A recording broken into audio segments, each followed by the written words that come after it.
शुरू अल्लाह का नाम लेकर जो बड़ा मेहरबान निहायत रहम करने वाला है। देखती आँखों और सुनते कानों को। मोहम्मद वक़ार यूसुफ़ की तरफ से अस्सलाम वालेकुम।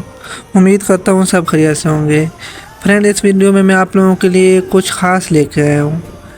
इस वीडियो में मैं आप लोगों को कलर कहार के ये बहुत ही खूबसूरत नज़ारे, बहुत ही खूबसूरत पहाड़ दिखाने लगा हूँ और इसके साथ साथ कलर कहार की मुख्तसर सी हिस्ट्री आप लोगों के साथ शेयर करूँगा। आप लोग वीडियो देखें और एंजॉय करें। इस वीडियो में मैं आप लोगों को मुख्तलिफ़ चीज़ें दिखाऊंगा। इस वीडियो में मैं आप लोगों को ये खूबसूरत पहाड़ दिखाऊंगा। इसके साथ साथ मैं आप लोगों को इसमें मौजूद झील दिखाऊंगा और इसके साथ साथ कलर कहार में मौजूद एक बहुत ही खूबसूरत पार्क है, वो आप लोगों को दिखाऊंगा। आप लोग ये देखें और एंजॉय करें और साथ साथ मैं आप लोगों को इसकी मुख्तसर सी हिस्ट्री पेश करता हूँ। कलर कहार की तारीख़ काफ़ी कदीम और दिलचस्प है। पाकिस्तान के सूबा पंजाब के ज़िला चकवाल में वाक़या ये एक बहुत ही खूबसूरत पहाड़ी मकाम है, जिसकी ख़ुसूसियत यहाँ की कुदरती झील और तारीख़ी पस मंज़र है। ये तफरीही मकाम चकवाल के जनूब मगरब में 26 किलोमीटर के फासले पर मोटरवे M2 इस्लामाबाद लाहौर के साथ वाक़या है। यहाँ लौकाट, नाशपाती, अनार और दीगर मुख्तलिफ़ बागात हैं। इन बागात में मोर अक्सर घूमते दिखाई देते हैं। यहाँ पर तख्त-ए-बाबरी है, जिसके बारे में मशहूर है कि शहंशाह ज़हीर-उद-दीन बाबर कश्मीर जाते हुए अक्सर यहाँ ठहरा करते थे। यहाँ पर एक नमकीन पानी की झील भी है। कलर कहार झील की वजह से बहुत शोहरत रखता है। ये झील इंशाल्लाह आप लोगों को लास्ट पे देखने को मिलेंगी। आप लोग वीडियो स्किप ना कीजिएगा और पूरी वीडियो एंजॉय करें। आप लोगों को इंशाल्लाह बहुत मज़ा आने वाला है। यहाँ पर एक नमकीन पानी की झील भी है और इसके साथ साथ आप लोगों को ये बताता चलूँ, कलर कहार की झील की वजह से बहुत शोहरत रखता है, जो कि सतह समुंदर से 1500 फीट की बुलंदी पर वाक़या है। इस झील के बारे में आप लोगों को और कुछ बताता चलूँ, ये झील 8 किलोमीटर पर फैली हुई है। ये झील 4-5 फीट तक गहरी है। मुख्तलिफ मोरों, खूबसूरत फलों और रंग बिरंगे फूलों की वजह से बहुत खूबसूरत मकाम है। कलर कहार चकवाल का सबसे बड़ा डिवीज़न है और यूनियन काउंसिल भी है। ये चकवाल से जनूब की तरफ तकरीबन 25 किलोमीटर मोटरवे के साथ वाक़या है। ये कुदरती बागात, मोरों, साल्ट वाटर झील और तख्त-ए-बाबरी की वजह से शोहरत रखता है। कलर कहार को मोरों की वादी भी कहा जाता है। इसके अलावा वहाँ पर दरबार सखी आओ बहू मौजूद हैं, जहाँ पर ज़ायरीन और अक़ीदतमंदों की बड़ी तादाद हाज़िरी देकर अपनी नियाज़मंदी और अक़ीदत का इजहार करती है। यहाँ पर मोर खुलेआम फिरते हैं और कहा जाता है अगर इन्हें किसी और मकाम पर ले जाया जाए तो वो अंधे हो जाते हैं। कलर कहार के पहाड़ों पर बाबा फरीदगंज शक्कर और सुल्तान बहू के चिल्लागाहें मौजूद हैं। कलर कहार में बाग सफ़ा की बुनियाद 1519 में रखी गई, जिसकी 500 साला तक़रीबात का इनकाद किया गया है। इसी तरह आप लोग ये देखें, ये मैं ख़ुद मौजूद हूँ और आप लोग ये मेरे पीछे बहुत ही खूबसूरत पहाड़ देख रहे हैं। आप लोग ये वीडियो देखें और एंजॉय करें। चलें जी, आप लोग ये वीडियो एंजॉय करें और पूरी वीडियो देखिएगा। इसमें आप लोगों को बहुत कुछ देखने को मिल रहा है। आप लोगों को इसमें बहुत ही खूबसूरत पार्क देखने को मिलेगा, जिसमें मुख्तलिफ़ चीज़ें हैं, जिसमें मुख्तलिफ़ परिंदे आप लोगों को देखने को मिलेंगे, मुख्तलिफ़ जानवर, इसी तरह झूले वगैरह, और इसके साथ साथ बहुत प्यारी झील आप लोगों को देखने को मिलेगी। ये झील तकरीबन 8 किलोमीटर पे फैली हुई है और इसकी जो गहराई है तकरीबन 4 से 5 फीट है और इसमें मुख्तलिफ़ किस्म के आप इसमें मतलब कश्ती रानी कर सकते हैं और बहुत कुछ। और इसमें इसके साथ साथ आप लोगों को झील के साथ साथ और भी बहुत कुछ देखने को मिलेगा। आप लोग देखें और एंजॉय करें। चलें जी, चलते हैं, आप लोग देखें। और अगर आप लोगों को ये वीडियो देख के मज़ा आता है तो इसे लाजमी आप लोग दूसरों तक पहुँचाया करें, शेयर किया करें।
oh,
oh, oh, oh.